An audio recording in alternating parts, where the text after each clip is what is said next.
It is the sixth mass extinction currently happening.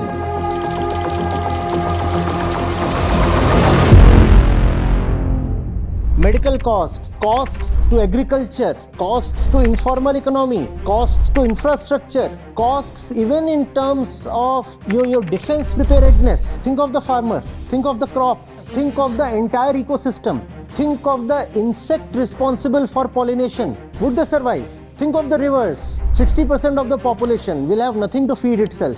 And if they have nothing to feed themselves, what will they do? They will rush towards other places. Now think of mass migration. Now think of unemployment. Now think of not just mass migration, that's a very meek word. This is called total displacement of large chunks of populations. Who will go and eat in a restaurant? Who will take a taxi? Who will hire a cook or a gardener?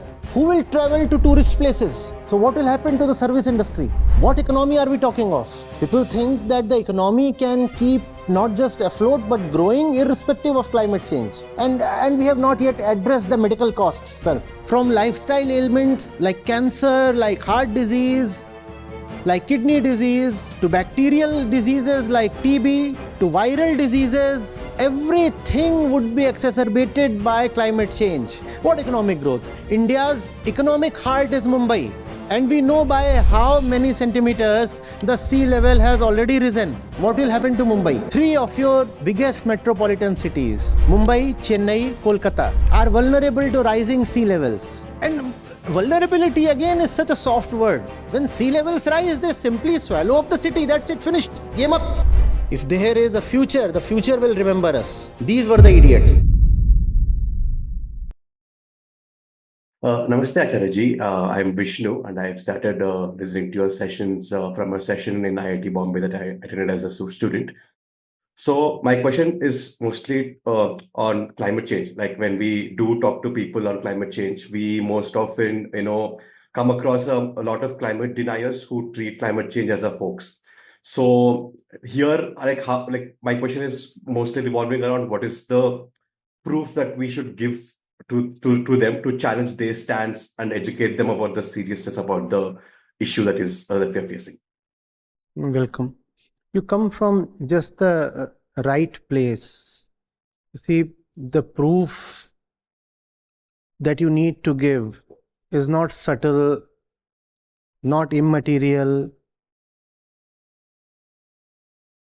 nothing hidden from the eyes. It is all available in the research reports. It's all over the internet. It's there in the news. So all that is there. It's just that because the media does not highlight it that much, so you have to dig a little for the news and the proofs that climate change is actually happening, and not just happening. The change is actually at a pace that even scientists had not anticipated.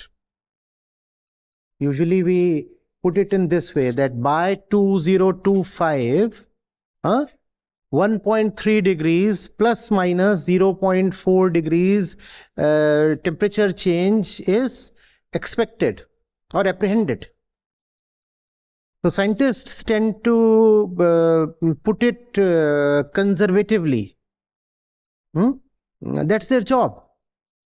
They are not meant to create sensations. But even the scientific estimates are being exceeded. And we have more proofs than we can tolerate from all over the world. You have so much from India, you have so much from US, Europe, Australia, Mexico, China.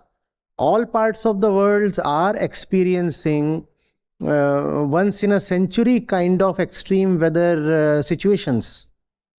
So we have proofs galore. And US, you had this January wildfires in California, right? And why exactly did that happen? That happened because, first of all, there was too much heat that resulted in the forest bed turning extremely dry. That also meant that the leaf fall was more than usual. And more heat in the atmosphere also means that the wind velocity is more than usual. Heat is energy, energy results in greater wind speed. So more heat, more dryness, less rainfall, and higher wind speed, and you had unprecedented wildfires in California. And that was on the west side. Now, these months on the east side, you have heat waves that have never been seen before. The New York area and other places, right this month, June, sweltering.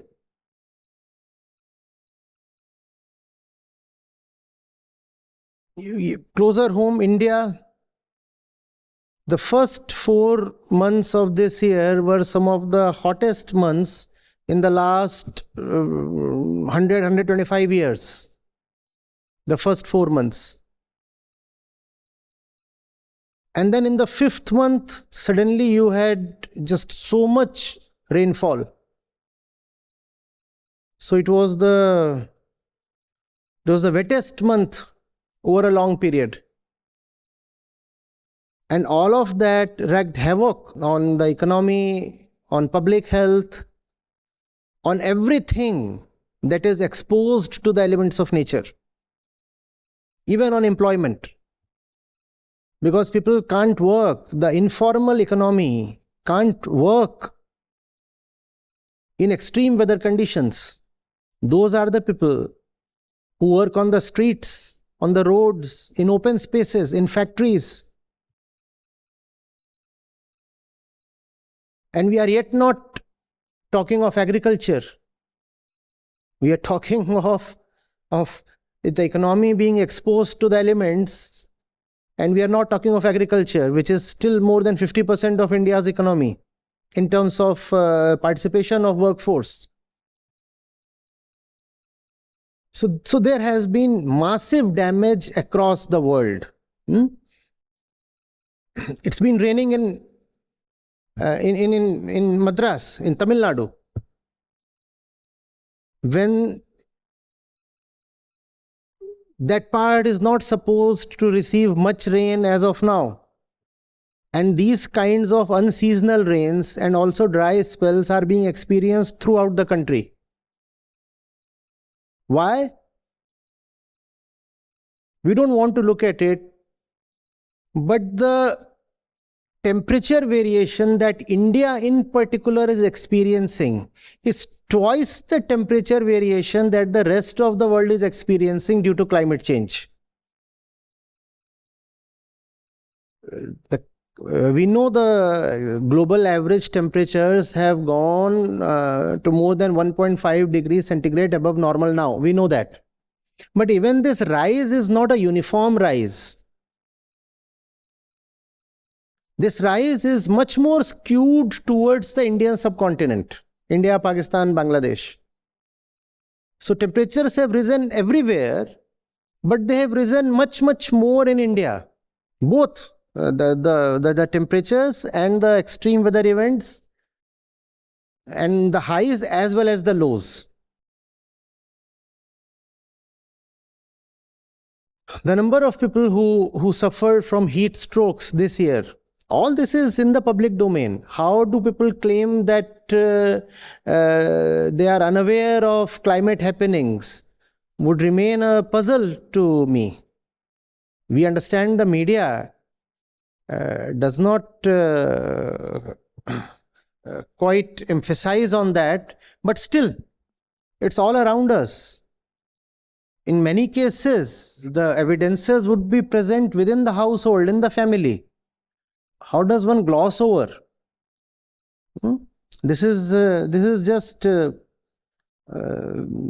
self-deception. Self-deception equable to criminal negligence. In fact, there was this list of very, very prominent weather events across the world, right? Bring my folder.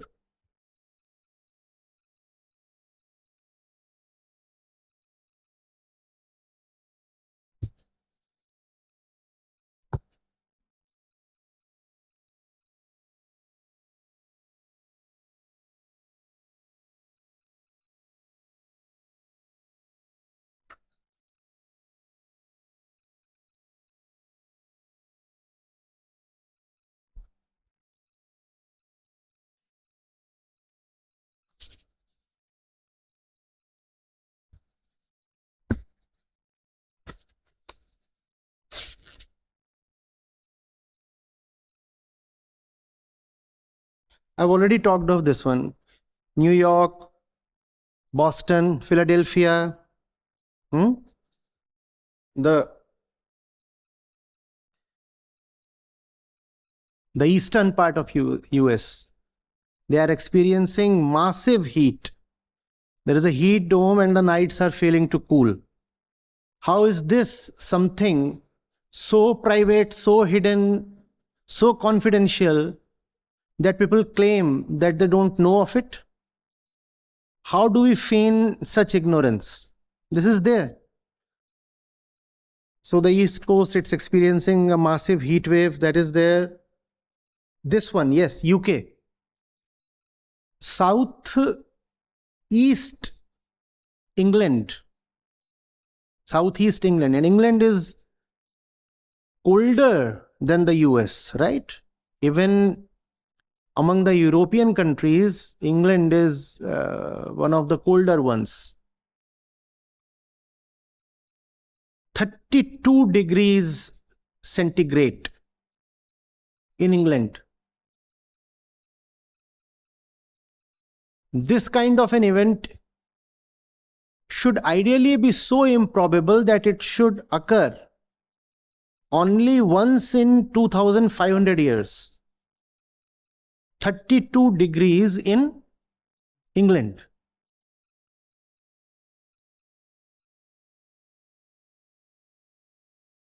That's hot even by standards of some of the Indian states. For example, 32 degrees in Uttarakhand or Himachal would be taken as hot. And you have that temperature in UK, that has become 100 times more probable now. How do we say that climate change is something of the future? That it's a distant happening. It is right here upon us. It's the Anthropocene. We are in the middle of it. It's happening. Just that we are pretending that it's a little thing, or it's something that we will be able to avoid personally and for our families. Wishful thinking.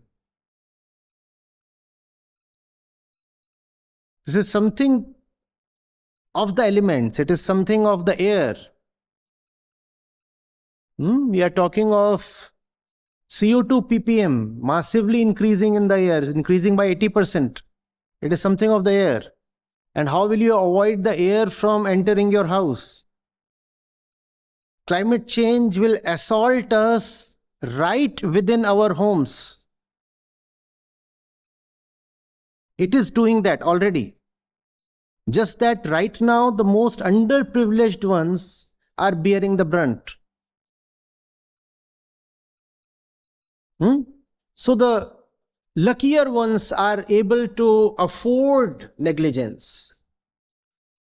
Not that they don't really know, but they are able to somehow afford keeping the knowledge aside for a while. Let's see for how long can they pretend such ignorance.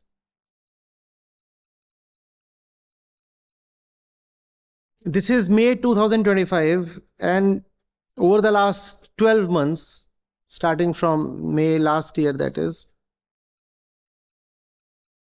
the average number of heat wave days across the world has risen by 30. So, on an average, if a place used to have 15 days of heat waves, that place has now 45 days of heat waves. If a place used to have 60 days of heat waves, that place now has 90 days of heat waves. And we are saying there is no proof. The proof is staring us in the face. Soon it will stab us in the heart.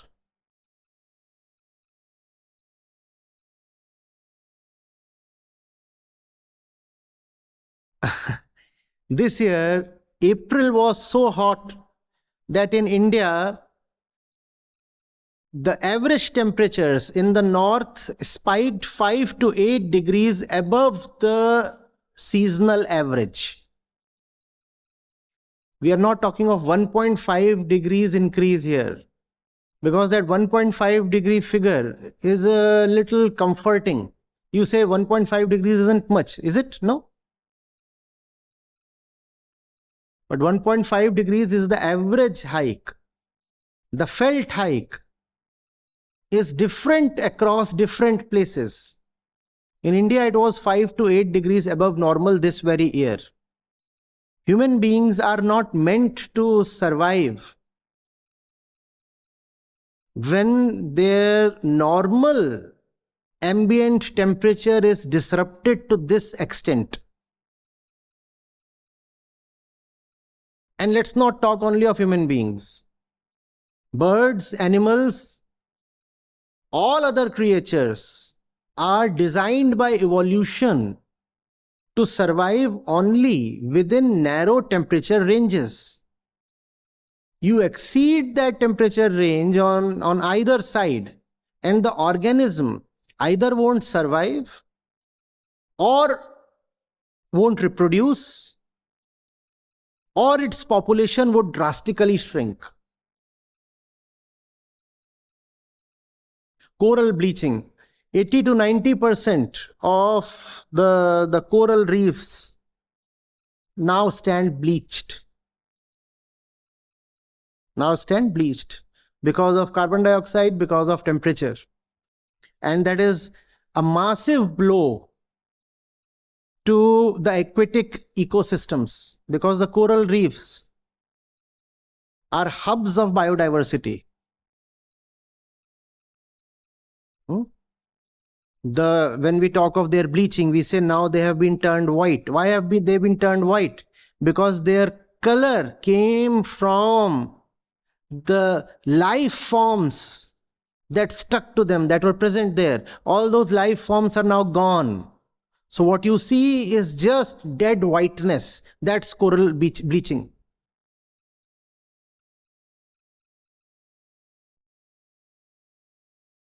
California wildfires, all too well known. Greece wildfires. We also had the Australian wildfires, right? That was last year. China, Mexico, storms, unprecedented storms.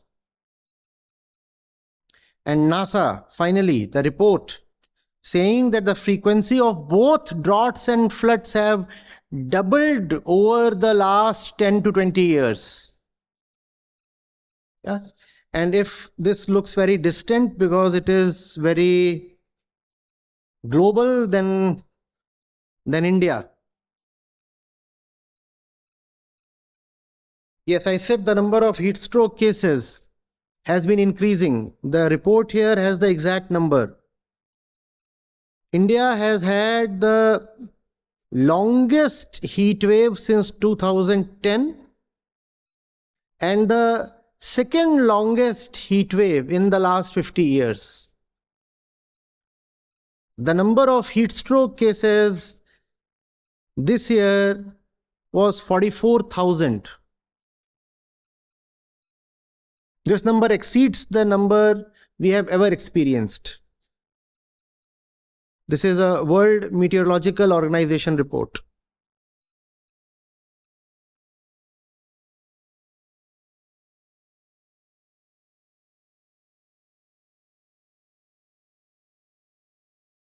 Now, next, we have a CEEW study which says 57% of Indian districts, and these are the most densely packed districts, most of them in North India. These 57% Indian districts are home to 76% of Indian population. They're at a very high risk of extreme heat, exacerbated by rising nighttime humidity, which blocks relief from daytime peaks. And this is what is contributing to more and more heat stroke cases.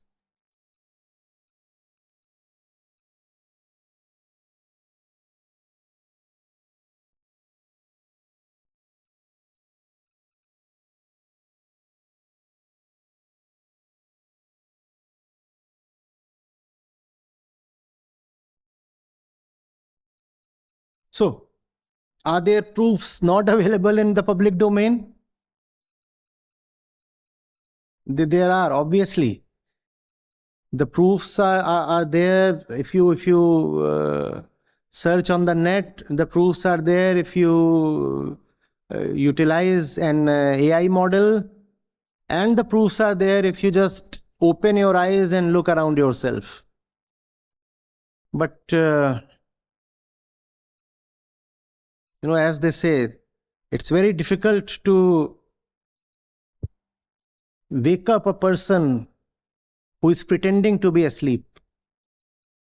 That's what we have across the world today, especially in India.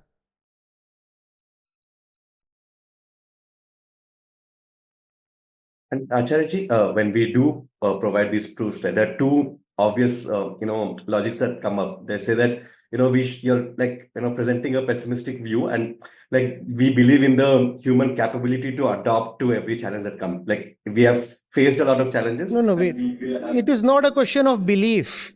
It is not a question of belief. It is a question of whether that capability can even exist. It's like we believe in the capability of ice to survive 50 degrees centigrade. Now, belief, we are not talking psychology here, we are talking physics here. We are not talking belief systems and assumptions here, we are talking hard facts here. You can have great confidence and holy belief in the capacity of ice to survive 50 degrees, but would it? Why not test things out in a laboratory rather than relying on belief? And we are not presenting a pessimistic picture. We are presenting the whole picture. Now show me which parts of it are optimistic to you. Here is the complete report, and show me which parts of it are not pessimistic. What do we do if realistic itself has become pessimistic? This is reality, not pessimism. In fact, you want to act like the ostrich by not willing to see that which you don't want to see. And instead of accepting that you don't want to acknowledge the massive scare of climate change, and it is not a scare. A scare is something distant. It is the 6th mass extinction currently happening.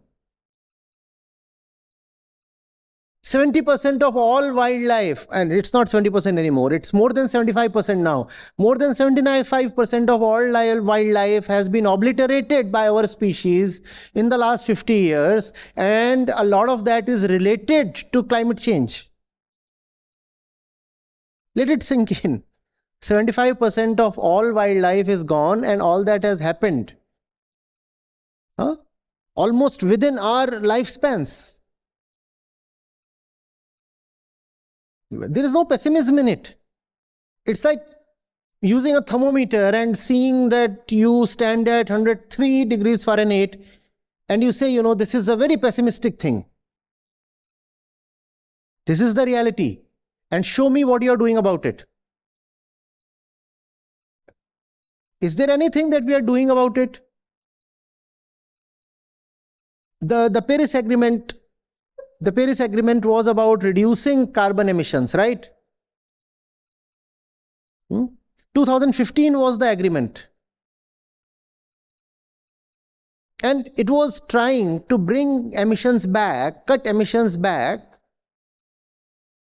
to a level that could match the levels that we were at in 2010. Ideally, we should have been able to match the 1990 levels, ideally.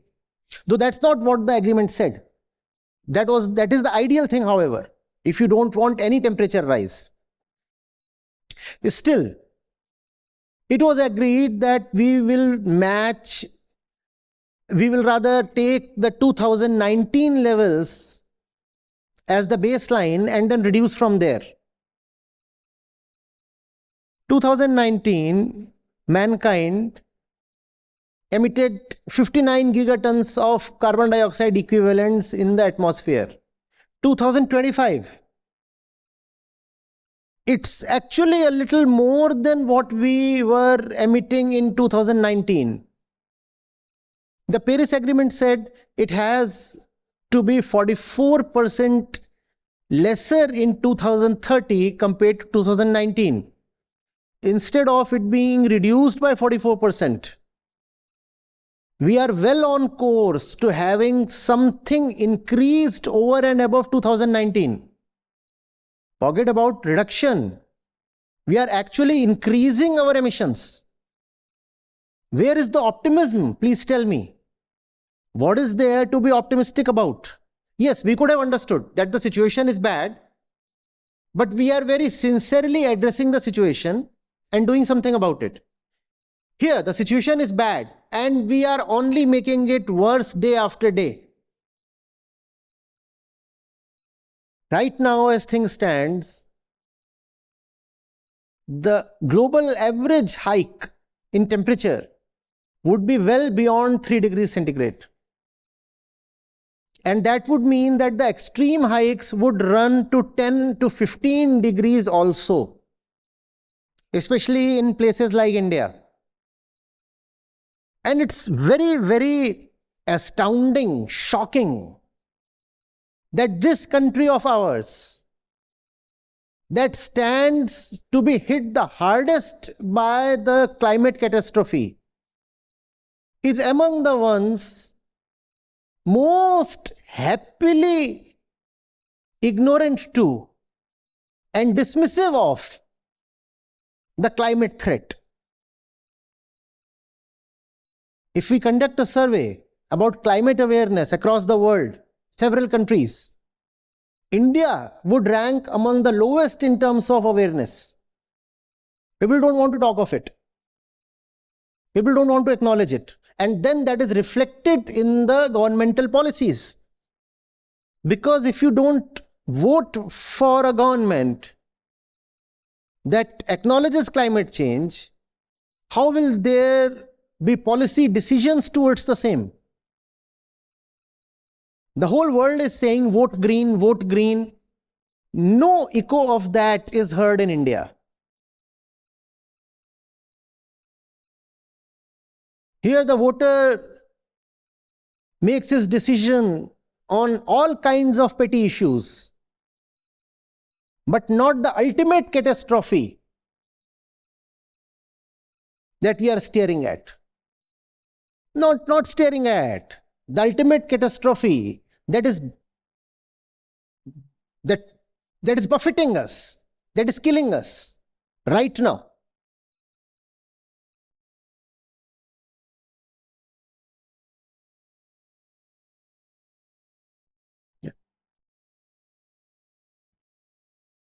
Then again, there's one more that come up is that the economic growth. Like then when we projected that we should minimize our desires as a result of self-awareness, then the question comes up as that then we would be reducing the economic growth, which would probably hinder the lesser privileged or the less rich people in the society. But I mean, of course, the obvious answer is also that it is affecting them the highest, the climate injustice. But still, I mean, it's not willing to be accepted in that sense that this economic growth and See, it's like this. If I address the fact that I have a flat tire, then I'll be delayed. My speed would be reduced. The question is, how far can you anyway go on a flat tire? And it's all 4 punctured tires. We don't read these things, but you look at IPCC reports and the UN Framework Convention on Climate Change. They are very meticulous in their data collection and in their projection. India is one of the countries that is going to be the hardest hit even in economic terms. What economic growth are we talking of being negligent of climate change? Medical costs, costs to agriculture, costs to informal economy, costs to infrastructure, costs even in terms of your defense preparedness. We must read of these things in detail.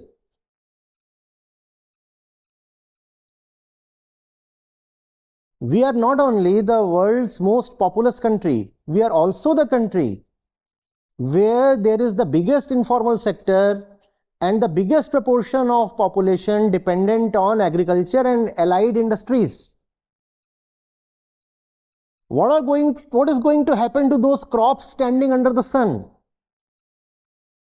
Think of the farmer, think of the crop, think of the entire ecosystem, think of the insect responsible for pollination. Would they survive? Think of the rivers. Not only is our big chunk of population dependent on agriculture, they are also dependent on the monsoons. Our crops do not get the support of irrigation. We depend on natural water, rivers and rains and tanks in South India. And climate change is going to disrupt the rainfall patterns it already has.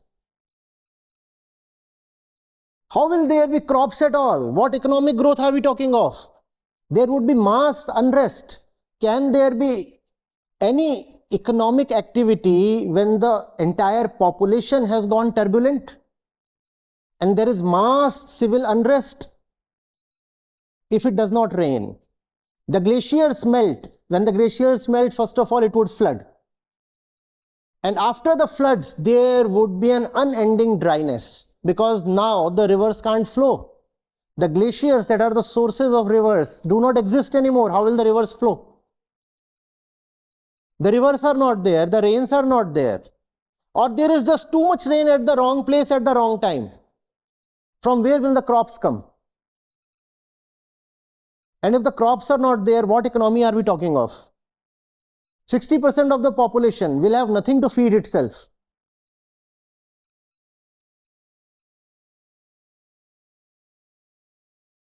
And if they have nothing to feed themselves, what will they do? They will rush towards other places. Now think of mass migration. Now think of unemployment. Now think of not just mass migration, that's a very meek word. This is called total displacement of large chunks of populations.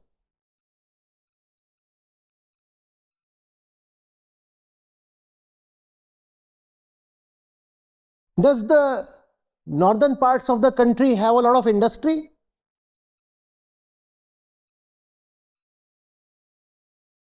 Does North India have industry? No. It depends mainly on agriculture. No river, no rain. What will those people do? The 70-80 crores of them, where will they go?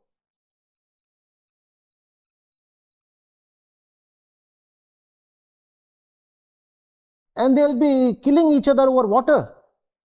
Something as simple as water and food and grains. What economic growth are we talking of?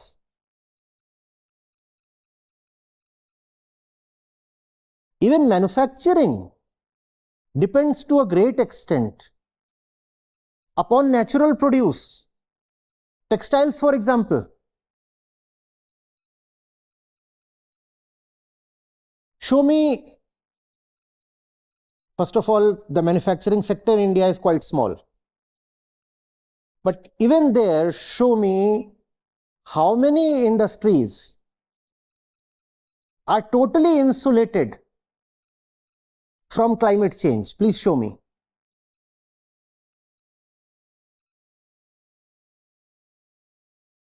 So it's not just that agriculture would be demolished, even manufacturing.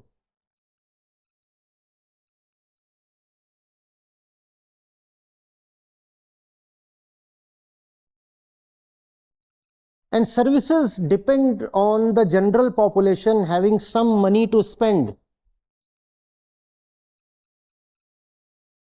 Services cannot feed the service sector itself continuously, right? If the two other prominent sectors are going kaput, who will go and eat in a restaurant? Who will take a taxi? Who will hire a cook or a gardener? Are you getting it? Who will travel to tourist places? So what will happen to the service industry? What economy are we talking of? People think that the economy can keep not just afloat but growing irrespective of climate change. And we have not yet addressed the medical costs, sir. All kinds of diseases multiply, proliferate, intensify, become more probable under climate impact. You name it. From lifestyle ailments like cancer, like heart disease, like kidney disease, to bacterial diseases like TB, to viral diseases, everything would be exacerbated by climate change.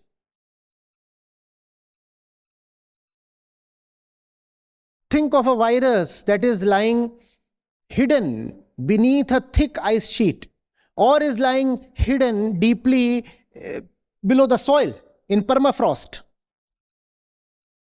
And as the ice melts, the virus would be exposed. And that virus was sleeping there since millions of years. Millions of years. And now it would be exposed. What's worse is that you do not have immunity against that virus because this virus never came in contact with human beings, so human beings don't have immunity against that one. And that virus was happily sleeping beneath ice. Now that the ice has melted, the virus is out. Save yourself. We are talking of economic growth. What happened to economic growth during COVID? And thousands of such viruses are lying dormant in jungles, in caves, beneath ice sheets, below the soil, everywhere those viruses are there, and we are safe because we don't come in contact with them, but now they'll be released. You know, 1966, Homi Jahangir Bhabha's flight crashed on mountains, the Alps. And not much could be found because everything was snow and ice there. Now slowly, something intriguing is being seen. A lot of cafes are coming there based on Air India themes. Because now the ice is melting. And not one but two Air India planes crashed there at the same spot. One in 1950, one in 1966. And the debris of both these planes is now getting exposed because of climate change, the ice is melting. So the local population is carrying those, and the airplane is a huge thing. So the local population is carrying away those parts. And using them in the designs of their fancy cafes. And a lot of things are now being found that were buried under the ice since long. Now the ice is no more. The ice is releasing everything that was being concealed by it. And those viruses will be out. And we are talking of economic growth. We have forgotten COVID.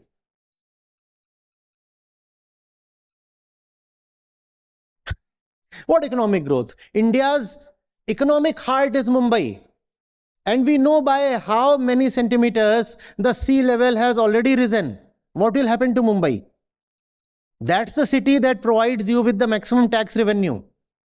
That's the city that's your financial center. And the sea levels are rising. What economic growth? And your political capital is Delhi. That is vulnerable to the worst kinds of heat attacks. And we are talking of economic growth.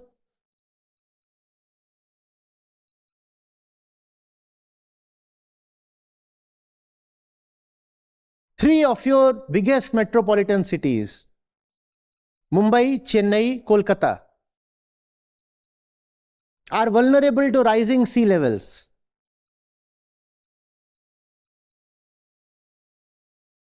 And vulnerability again is such a soft word. When sea levels rise, they simply swallow up the city. That's it, finished. Game up. You have an underwater city now. Or at least huge parts of the city will now be underwater. Run the city.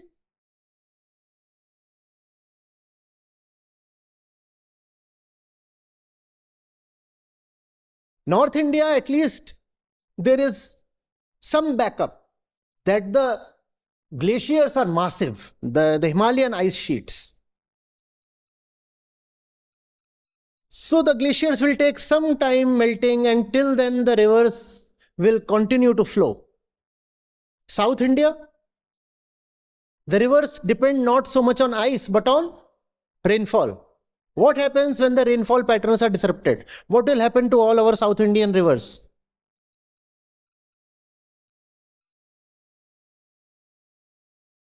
Already you have had the two states fighting over Kaveri waters. The fight will be settled because there will be no water.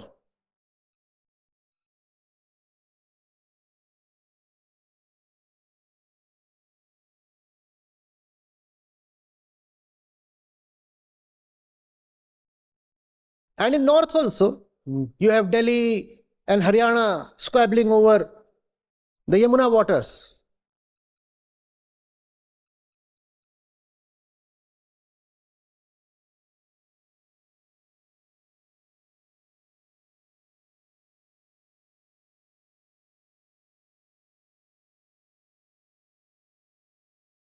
If the future will have any history, then history will look at this period, the 21st century, with great astonishment.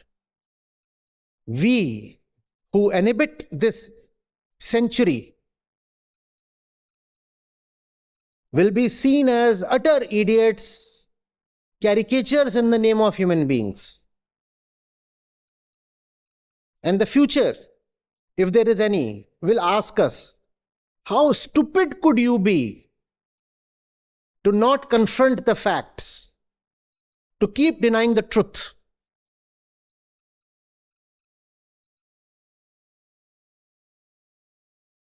We are a very special people at a very special time, doing our utmost to kill the whole planet. It's a very, very rare happening in the history of Earth. We are a very special people. We are very privileged, in fact. If there is a future, the future will remember us. These were the idiots.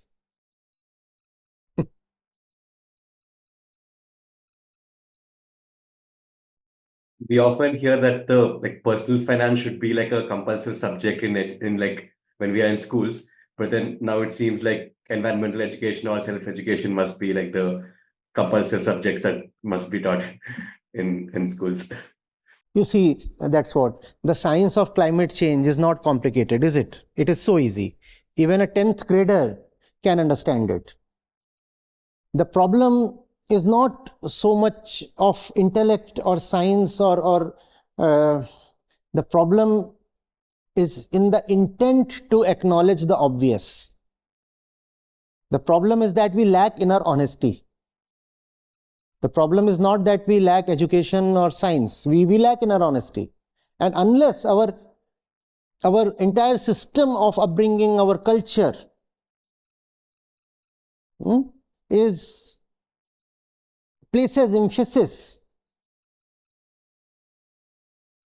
and educates its kids in not accepting the false, whatever be the cost, there is no way inner honesty can develop. We might be very educated people. We might also know the facts really. But what to do when one knows the facts yet wants to deny them? Here the problem is not of education but of honesty, which means your education system is not teaching honesty. Your education system is only teaching them external things, nothing internal.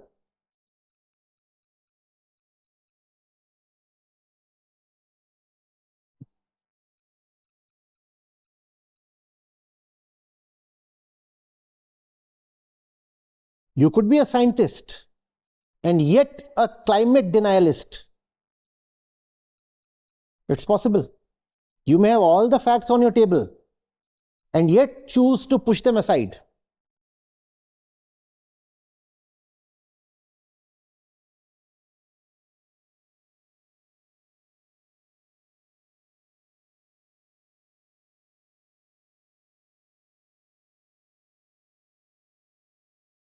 Thank you, Acharya. Thank you.